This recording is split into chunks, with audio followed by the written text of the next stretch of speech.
Police in California are hunting for a man suspected of murdering an officer. That murder yesterday morning. The chief holding a news conference in about an hour. We're going to bring that to you live when it happens. But I want to tell you about Officer Ronil Singh. He was shot and killed during a routine traffic stop in Newman, California.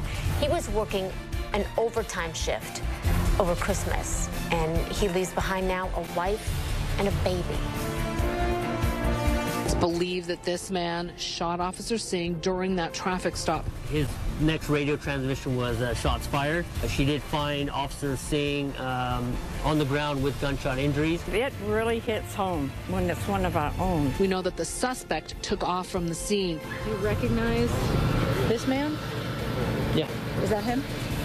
There, they found the gray Dodge they believe the suspect was driving. I'm almost 99% sure that he's been in my store before. The tip line you see there on your screen, 209-525-7202.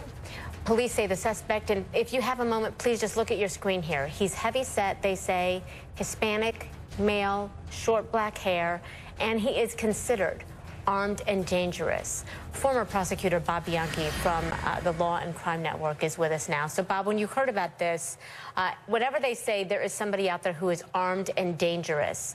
Please let us know. What do we need to do if we feel like we have some information that might help? The first thing you don't do is approach the suspect and try to apprehend them. You need immediately to call 911.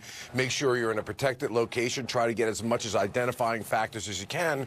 You watch them and you alert 911. But one of the biggest problems that we've had in the law enforcement community, we always tried to make sure people understood, this man just shot a police officer. He is in a desperate situation. He is a violent individual, and you should not try to intercede to take him down.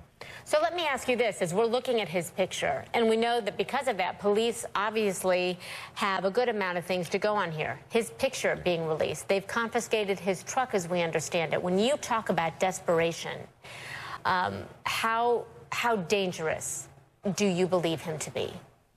Extremely, extremely, extremely dangerous. You don't get more on the danger scale than this guy. Anybody who would shoot a police officer has a higher level. In fact, Christy, it is an aggravating factor for the death penalty because it's considered somebody that is so dangerous that they would take out a law enforcement officer, certainly would have little or no problem taking out somebody that's a member of the public. So, you know, you got a guy that's out there, he does not want to get captured, and it's going to be very likely that if somebody encounters him, that they could seriously face as great a harm as this officer did. So when you release his picture and we're talking about him like it is out there, I would think that that would only aggravate him more. Or does that push him into seclusion?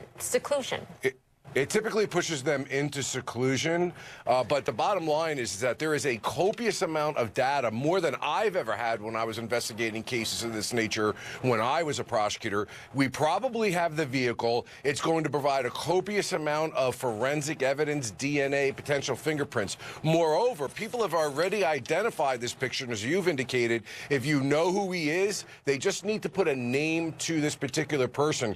And there's so much evidence in this case, Christy, in my opinion, it is only a matter of time because you could only hide for so long. And the irony is, with most of these guys, they typically wind up staying in very close proximity to where it is where they live or they work. It's very difficult to escape the dragnet that I can assure you law enforcement agencies federally, state, and locally are making sure they put a chokehold around him so he can't move. Yeah, Bob, you make a very good point. We do know, statistics show us and history tells us they do stay close to home because it's what they know. Bob Bianchi, thank you so much for walking us through that. Appreciate it.